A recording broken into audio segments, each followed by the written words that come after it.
Hi, this is Cheryl Gallant, your Conservative Member of Parliament for the needlessly locked down riding of Renfrew-Nipissing-Pembroke. I'm back in Ottawa, fresh from another meeting of the National Defence Committee where the Liberal incompetence and cover-up continued once again.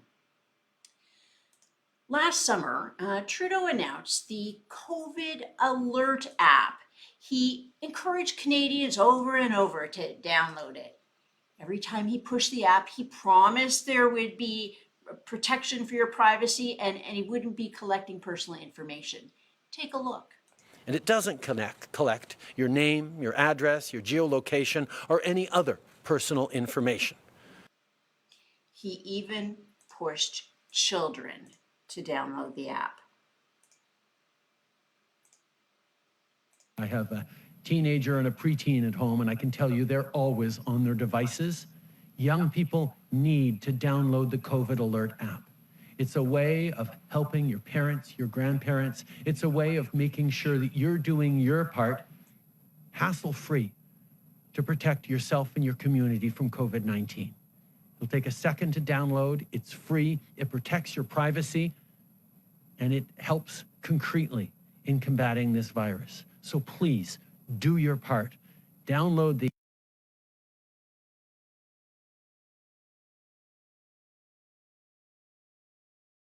app. They trusted him when he said he would not collect private information. What Trudeau never said was that when nobody was paying attention, they would start collecting data. Maybe Trudeau was lying. Maybe his staff don't tell him anything. With the Trudeau Liberals, it's almost impossible to tell if they're being incompetent, corrupt, or both. Trudeau held countless press conferences from his doorstep, always pushing the app. But when it came time to tell Canadians the rules were changing and the app would start collecting data, he said nothing. The health department issued a news release, and the best we can tell, only 2 outlets reported on it at the time. Now, Trudeau's hand-picked App Advisory Council wants to collect even more data from Canadians. Now, if you downloaded the app and did not know Trudeau would later decide to snoop, contact the Privacy Commissioner. The province of Saskatchewan has issued clear guidance on when their residents or their province can get back to normal life. Take a look. Then the federal government issued muddled guidance. The Saskatchewan plan has clear stages based on hard numbers. The federal plan has blurry stages based on the weather. The reason for federal confusion is more incompetence. To reach herd immunity, a certain percentage of the population has to have antibodies. You can get them from a vaccine or naturally by contracting the virus and fending it off. Provinces keep track of the number of vaccines they've jabbed people with. Well, last year, I asked the Minister of Health about antibody testing. Take a look. Gallant. Have officials provided the government with a target for daily antibody tests to complete an initial survey or the initial phase of a study? The Honourable Minister. Thank you, Madam Speaker. I assume the member opposite is talking about the work of the Immunity Task Force, which is, as you know, a group of scientists that have been funded by the Government of Canada. We'll go back to Ms. So the minister personally assured me that the government had a plan, that they had an immunity task force, and that they had given the task force $300 million.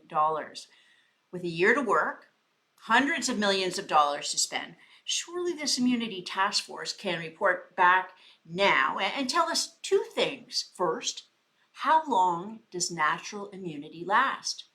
Second, how many Canadians have natural immunity? We still don't know.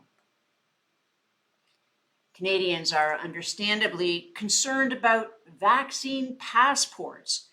Just as we saw with the COVID Alert app, what starts as one thing can morph into something more invasive. This week, the federal and provincial privacy commissioners issued a clear report. The commissioners said any vaccine passport could be against the law.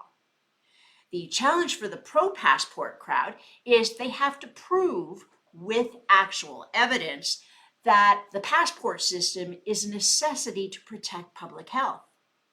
That's going to be hard to prove if the same result could be achieved by asking people to wear masks. The commissioner's report illustrates some of the real dangers any vaccine passport system could have. If this VaxPass is digital, like an app, it could be used to track your movement. Even if government officials say it won't track your location today, they could always change their mind tomorrow without telling you. Or they can link your vaccine passport to your COVID app. The federal government is trying to pass a bill to censor video and audio on the internet. The Minister of Heritage has declared you can either be for the bill or against Canadian culture. I disagree. These government regulations pose a real threat to freedom of speech in Canada. The measure aims to control 21st century technology the way it had done in the last century with TV and radio, and tax it. Independent experts say this approach censors audio and visual on the internet. Many of you have called or emailed my office to oppose regulating the internet in this way. The government clearly needs creative new ideas to support Canadian culture. Go to cherylgallant.com/CanCon and share your ideas on promoting Canadian culture. And I hope to share the best ideas with the government during my next speech in the House of Commons. Well, that's all the time we have today.